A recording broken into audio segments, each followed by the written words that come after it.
As we know, during an armed conflict, humans, no matter what inhuman things they do, they still remain humans. Therefore, they shall and they do retain their human rights. And my understanding of the issue is that human rights continue to apply in the situations of conflict.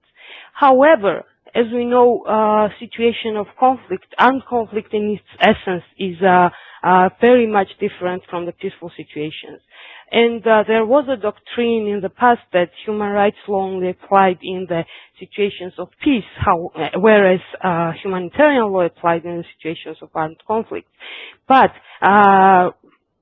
by the very nature of human rights law, it continues to apply during the conflict as it is applicable to the humans and human rights. Therefore, some peculiarities of the armed conflict need to be taken into consideration. For example, we cannot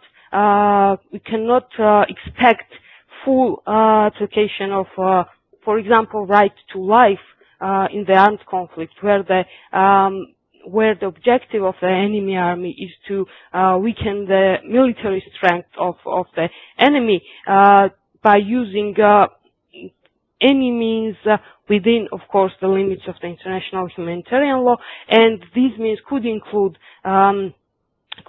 mortifying the enemy soldiers.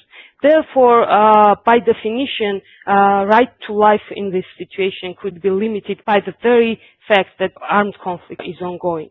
Whenever violations happen, then the issue rises whether human rights were violated and whether humanitarian law violated. And then again, we see the distinction. In case of armed conflict, the primary, of course, relating to the nature of the right, primary consideration should be given to the humanitarian law, because humanitarian law is the one that is specific to the armed conflict, and first of all, it must be observed in order then to have a dispute whether human rights apply or not.